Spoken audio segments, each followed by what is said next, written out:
आज झालेल्या मंत्रिमंडळाच्या बैठकीमध्ये शेतकऱ्यांसंदर्भात महत्त्वपूर्ण असे निर्णय घेण्यात आले। इतकेमधून कर्ज घेतलेल्या शेतकऱ्यांची कर्जमाफी करण्यात आली आहे। जवळपास 934 कोटी रुपयांची ही कर्जमाफी करण्यात आली।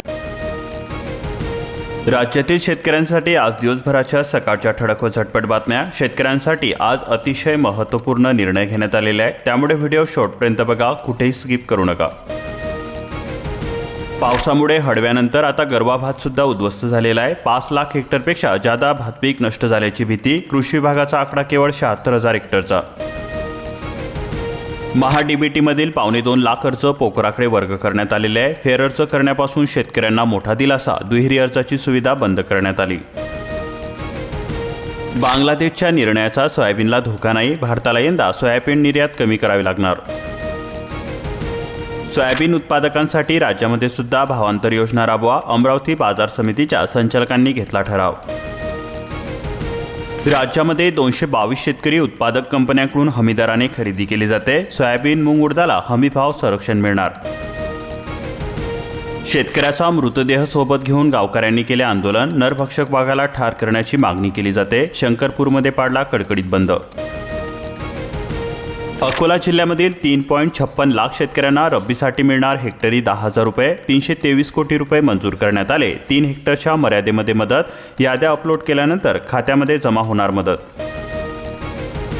कापसाची गावामध्येच विक्री, केवळ 6,000 रुपये मिळतोय भाव। कापूस वेचणीचा खर्च वाढला। शेतकरी हवालदिल झालेले असून उत्पादनामध्ये घट। मुख्य बाजारपेठ बंद। कोरगाव मंजू परिसरामध्ये 49 एकरातील कपाशीची रानडुकरांनी केली नासाडी। वन विभागाने तातडीने लक्ष देण्याची मागणी।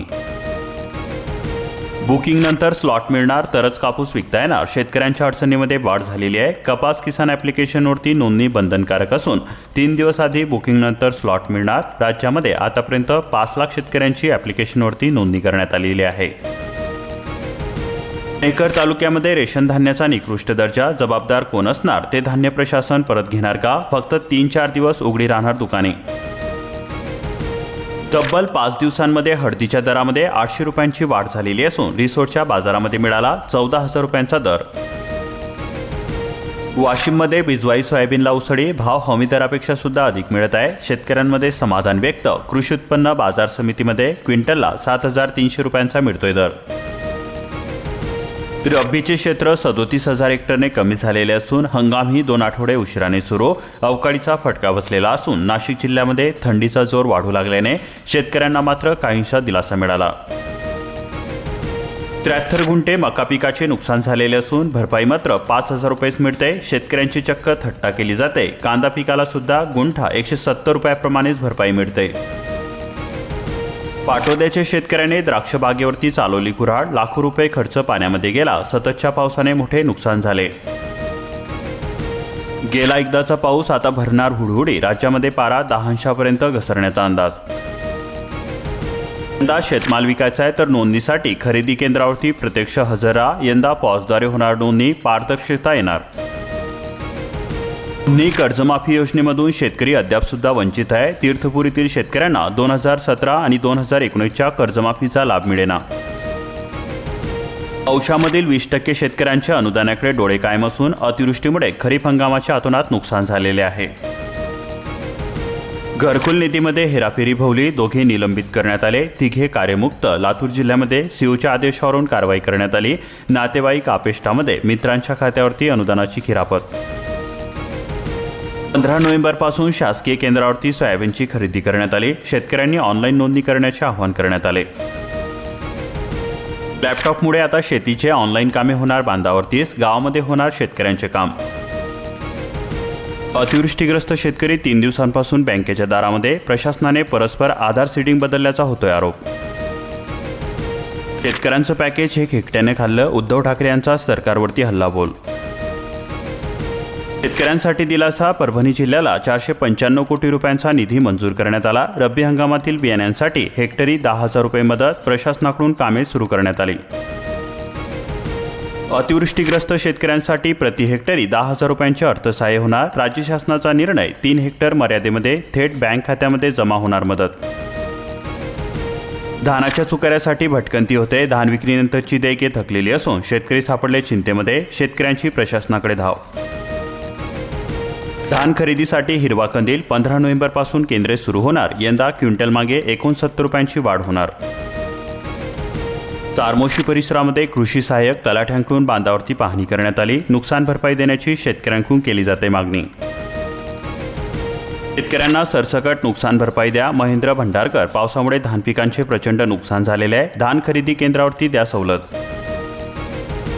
धान विक्रीसाठी नोंदणीमध्ये फार्मर आयडीचा खोडा. बीम पोर्टलवरती अपलोड करणे सुरू. नोंदणी सुरू होण्यास होतोय विलंब.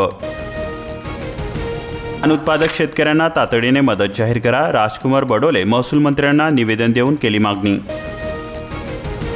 सोयाबीन बेभाव विकली जाते. कापूस सुद्धा निघतोय जेमतेम. मजुराच्या कमतरतेमुळे शेतकरी सापडले अडचणीमध्ये. भाव नसल्यामुळे कोंडी होते. पोखरा योजनेचा दुसरा टप्पा सुरू झालेला असून जळगाव जिल्ह्यातील 319 गावांचा समावेश करण्यात आला. शेतकरी गटांना 20 लाख रुपयांपर्यंत अनुदान. 60 ते 80% मिळणार अनुदान. पीक विमा नुकसान भरपाईपासून 15 गावे वंचित राहण्याची भीती. जिल्हाधिकाऱ्यांनी तात्काळ दखल घेण्याची बामणूत परिसरातील शेतकऱ्यांकडून मागणी केली जाते. मातृवंदना योजनेसाठी तुम्हाला मदत हवी तर डायल करा टोल फ्री हेल्पलाईन क्रमांक 1515. हेल्पलाईनवरून अर्जाची स्थिती समजणार. अवकाळी पावसामुळे लावणीचे रोप वाया गेल्याने रांगडा कांदा हंगाम लांबणीवरती गेला. शेतामध्ये पाणी जमा राहिल्यामुळे रोपे कुजली. नंदुरबार जिल्ह्यामधील 28,000 वीज ग्राहकांना बिलामधून सवलत मिळणार. महावितरणाच्या TOD मीटरमुळे होतोय लाभ. आता बोगस मजूर होणार आऊट. मनरेगामध्ये फेस KYCची सक्ती करण्यात आली. गैरप्रकारांना बसणार आळा. पारंपरिक हजेरी होणार कायमची बंद. अचूक वेळेची नोंदणी. दुधनीमध्ये सोयाबीन हमीभावाने होणार खरेदी. नाफेड खरेदी केंद्र सुरू करण्यात आले असून सभापती अप्पू परमशेट्टी यांची माहिती. 191 ट्रक कांद्यांची आवक झालेली असून शेतकऱ्यांना मिळतोय भाव. सोलापूर बाजार समिती यार्डामध्ये ट्रकांची वाढली गर्दी. शहरामधील रेशन दुकानांमध्ये ज्वारीचा पुरवठा न झाल्यामुळे 5 नोव्हेंबरपासून सुरू होणार धान्य वाटप पुन्हा लांबणीवरती. अवकाळी पावसाने 70% द्राक्षबागा उद्ध्वस्त झालेल्या असून नाशिक जिल्ह्यामध्ये हवालदिल झालेल्या दोघा शेतकऱ्यांच्या नवीन द्राक्षबागांवरती कुऱ्हाड चालवू नका. अवकाळी पावसाने उन्हाळी कांदा रोपांची हानी झाली. सटाणा परिसरामध्ये दुबार रोपांची पेरणी होणार. उत्पादन घटण्याची शक्यता. बियाण्यांची कृत्रिम टंचाई. मंगळवेढ्यामध्ये फार्मर आयडी कॅम्पला शेतकऱ्यांचा प्रतिसाद मिळतोय. 80 गावांमध्ये तलाठ्यांच्या माध्यमातून आयोजित फार्मर आयडी कॅम्प. कृषी उत्पन्न बाजार समितीमध्ये मक्याचा प्रश्न तापलेला असून व्यापाऱ्यांची मनमानी होते. शेतकऱ्यांचा संताप व्यक्त. येवल्यामध्ये 1682 शेतकऱ्यांना 3.62 कोटी रुपयांचे अनुदान प्राप्त होणार.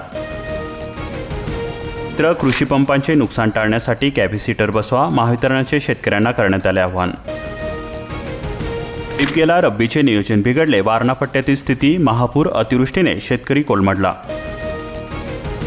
राज्याच्या मागे KYCचा ससेमिरा. सहनशीलतेचा अंत होत असून धोरणकर्त्यांनी KYC धोरण लागू करणे अनिवार्य. शेतामध्ये पाणी. रब्बीच्या वापशासाठी धडपड सुरू असून पाण्याचा निचरा करण्यास प्रयत्न. शिरोड तालुक्यातील स्थिती. वन्य प्राण्यांच्या त्रासामुळे शेतकरी मेटाकुटीला आला. वन विभागाने त्वरित बंदोबस्त करण्याची मागणी केली जाते. हत्तीमुळे पिकांचे अतोनात नुकसान होते.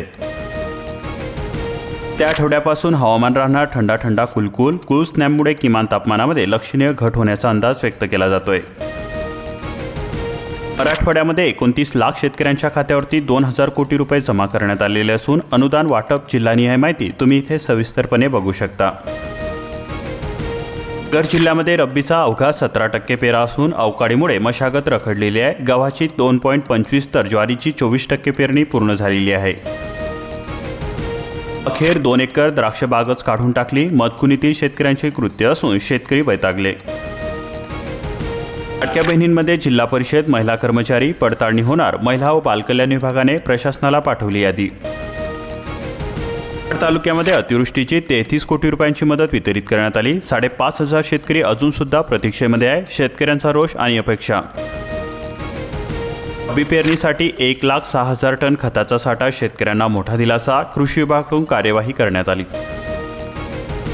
उत्पादित केलेले पांढरे सोने विकायचे तरी कुठे? शेतकऱ्यांना भेडसावतोय प्रश्न. कापूस खरेदी केंद्र सुरू करण्याची मागणी केली जाते. आधारशी पॅन लिंकिंगची मुदत ही 31 डिसेंबरपर्यंत असून अन्यथा पॅन होणार निष्क्रिय. पगार ही बँक खात्यामध्ये जमा होणे कठीण. ठाणे जिल्ह्यामध्ये 23 नोव्हेंबरला शिक्षक पात्रता परीक्षा. ठाणे जिल्ह्यातील 32 परीक्षा केंद्रावरती एकूण 17,033 उमेदवार बसणार परीक्षेला. पुण्यामधील कोट्यावधींच्या जमीन व्यवहारामध्ये पार्थ पवार अडचणीमध्ये सापडलेला आहे. 1800 कोटींची शासकीय जमीन पार्थ यांच्या कंपनीला फक्त 300 कोटींना विकल्याचा आरोप केला जातोय. हवेलीचे सहदुय्यम निबंधक तडकाफडकी निलंबित करण्यात आले. मुख्यमंत्र्यांचे चौकशीचे आदेश देण्यात आले. अशाच प्रकारच्या महत्त्वपूर्ण बातम्यांसाठी आताच आपल्या चॅनलला सबस्क्राईब करून बेल आयकॉन ऑलवरती सेट करा आणि हा व्हिडिओ तुमच्या मित्रांपर्यंत जास्तीत जास्त शेअर करा.